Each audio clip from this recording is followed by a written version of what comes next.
Hi there, it's Scott Nicholson, Associate Professor of Syracuse University School of Information Studies, and welcome to Session 11 of the Gaming and Libraries course. Now, for the next 5 sessions, I'm going to be taking each of the 5 library gaming archetypes that I talked about in Session 10 and talk about them more in detail. A few notes about this. I'm not going to be doing laundry lists of every game that you could buy that would help you support an archetype. I'm going to be picking out a few of the major ones, and I'm also going to be talking more about the categories of games. The idea is that once you're done here, you'll be able to take what I've talked about, go to a local game store or gaming group and say, hey guys, I'm looking for this particular type of game. Can you help me? So what I'm going to be doing is presenting categories of games, and I'm going to be presenting a few examples within each category. Now, if you feel I've left out some category, or you feel there's some game that really needs to be brought up, well, we've got a space for that. Over at the American Library Association in their ALA Connect area, there's a discussion forum for each one of these episodes, and you can go there and you can talk about what you think I missed and share that with everyone. That would be great. So, first we're going to talk about knowledge games. Now, knowledge games are games where the player's external knowledge is the key element, where a player is going to be focusing on what they sit down and bring to the table. A great example of knowledge games are educational games. I'm not going to go into any depth in educational games, simply because for an educational game, you're going to have a specific curricular need and you're trying to match it up to a learning experience. And so those are going to be pretty specific games for specific educational needs. I'm going to be focusing more general to apply to more of the viewers out there at the same time. But that idea of an educational game, and one problem with many educational games is there's too much education and not enough game. We have a model of board games that has been around for a very long time, where you have a track, you roll a die, you move a pawn on a track, and you answer a question drawn from a box. If you're a game designer out there trying to make an educational game, please avoid this model if you can. So many games are based on this model, and there are many more interesting things you can do in a game to get people motivated and help them learn. Now, one type of knowledge game that's been in the libraries for a long time are word games, and the most popular word game is Scrabble. I'm sure many of you have seen Scrabble before. It comes in many different languages. Scrabble plays from 2 to 4 players, although a lot of people only like to play it with 2 players. Scrabble requires external knowledge. You have to know words to play it, although it also requires strategy. You'll find that someone that understands the strategy of how to play on the board will usually, and with basic word knowledge, will outperform someone with a lot of word knowledge, but not a lot of idea about strategy and how to play the tiles on the board. The problems with Scrabble is that it takes a pretty long time to play, and people can get awfully serious about it. But that said, there are lots of Scrabble clubs out there, and if you're looking for some help on running Scrabble in your library, see if there's a local Scrabble club. Invite them to come in.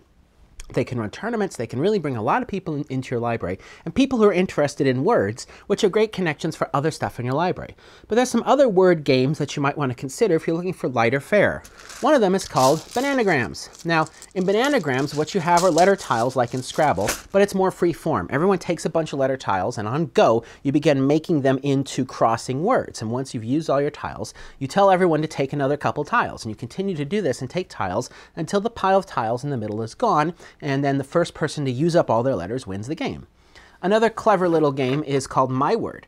What you're doing in My Word is you've got cards with letters on them, and you're going to flip these cards with letters on the table, and when you see a word, you call it out and you grab those cards. That's really all there is to it, and the winner's the game with the biggest stack of cards at the end. Very easy game, very light to play. So if you're looking for a word game and you don't want to deal with something as weighty as Scrabble, try Bananagrams or My Word. Now, another category of knowledge games are party games, and so there's a lot of party games out there that rely upon your external knowledge. One of the ones that has been a long-running chain now for a number of years is Cranium, and in Cranium games you're doing a number of different activities. My favorite Cranium game is actually this one, Cranium Hoopla, which is hard to get. It's been out of print, but if you look on eBay, you might be able to find it. What I like about Hoopla is that all the players are working together in one big team against the clock. So rather than it being teams of players against each other, everyone's playing together and you're trying to beat the clock. And I really like that. That's a very different feel to this sort of game that gets everyone really engaged with each other. Another knowledge game that I like a lot, and it also will fit into strategy and social games, is Wits and Wagers. Now, Wits and Wagers, which you can get at Target, is a game that combines a trivia type game with a gambling game. The way it works is You're asked a numerical question, you write down an answer, you throw the answer into the middle of the table with everyone else. So there's the first way it's different from Trivial Pursuit. In fact, I call Wits and Wagers Trivial Pursuit 2.0 because it has a lot of sort of Web 2.0 concepts in it. So everyone answers at the same time, you throw your answer in on a little whiteboard into the middle of the table. And then what happens is you sort those answers in numerical order, and everyone places a wager on which answer they think is the closest.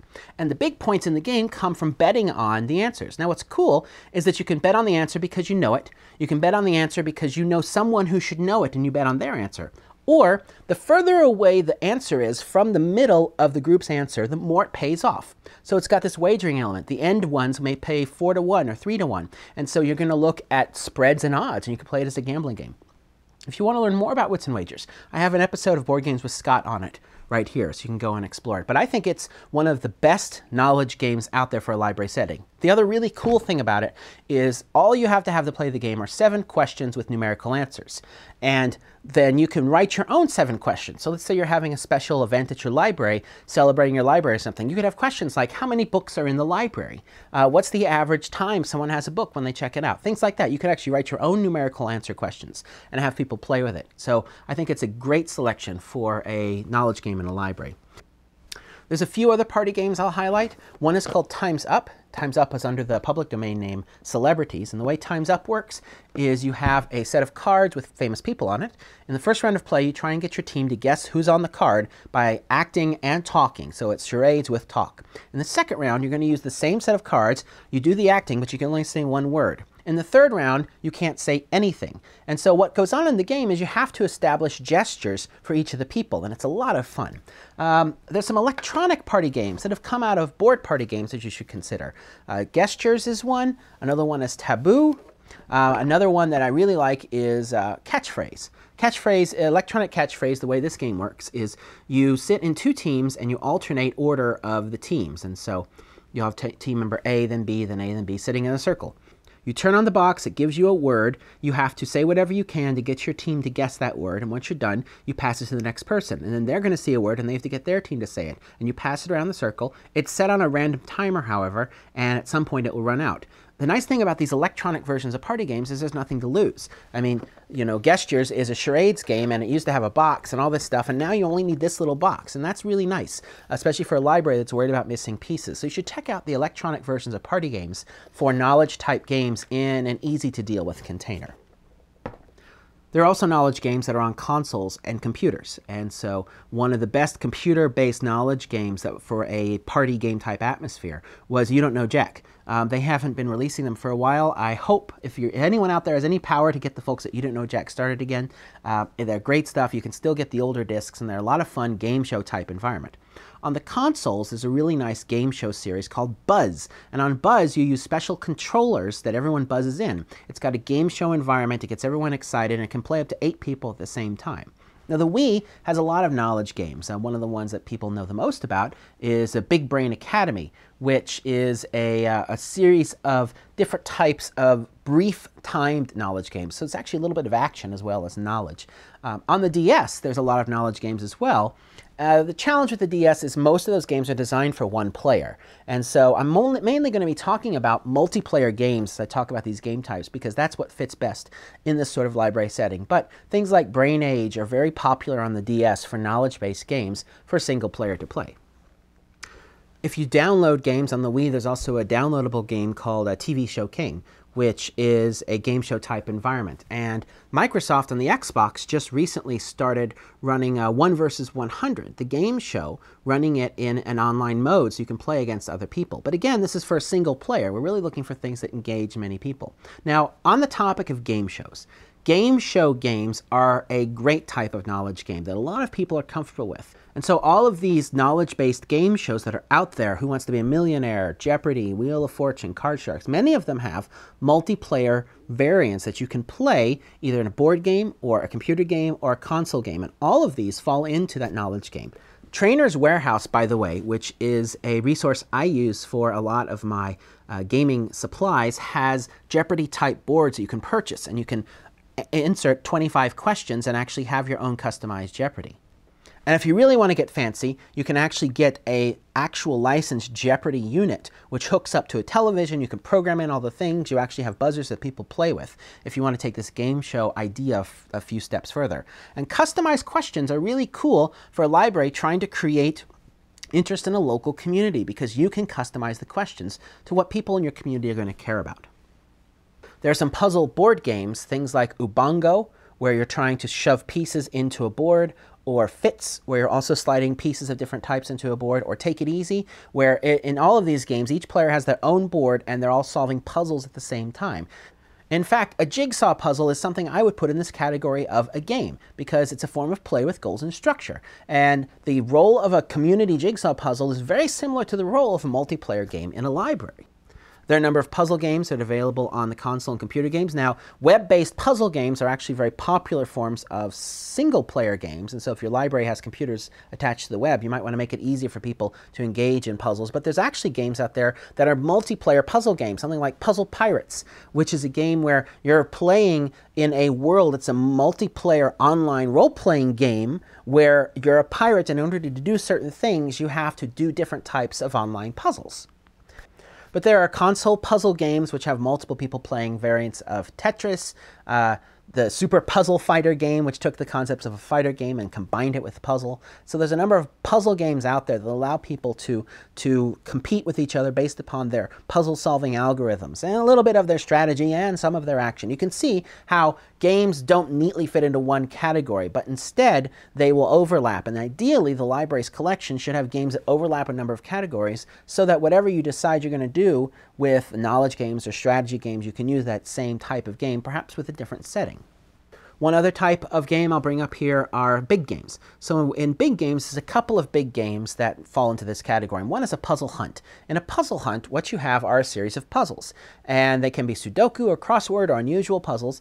As you solve the puzzles, it gives you clues to go and get the next puzzle. And you solve those puzzles and it takes you to the next one, and so on and so on. And so in these sort of puzzle hunts, people work together as a group to solve puzzles as quickly as possible. Another interesting variant is a GPS game. And in a GPS game, this is where you're going to have a GPS device, and you're going to be given coordinates, and you're going to go hunt for something at that location, perhaps a clue to take you to the next one. Geocaching is a type of GPS game that's been very popular, but a library could put together a GPS game. And the knowledge tested on this is your orienteering skills and your ability to use the GPS devices, because that's what that game is really testing. And those can be great team events as well.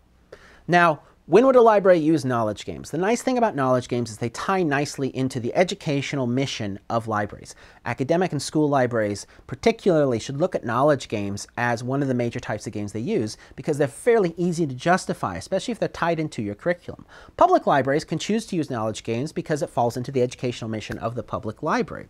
Now, one thing to notice is that within each category, I'm not dividing it into computer, console, and board games. I'm giving you examples all over the board, and that's because I want you to try and get away from thinking about that format of the game as your primary choice. I want a computer game. No, I want you to think about the type of game you're interested in, and that type of game should be inspired by the goals of the gaming program. And the goals of the gaming program should be inspired by the mission of the library. So you start with the mission of the library, you craft the goals of the gaming program, you then pick one of these archetypes, then you pick games, and you pick games that are best suited for the people that you have. So when you get to talking about platform, you want to think about your audience, how many people can play at the same time, how much money do you have to spend, what sort of equipment and space do you have, and that can help you decide if you should be doing a card game or a board game or a computer game or a console game.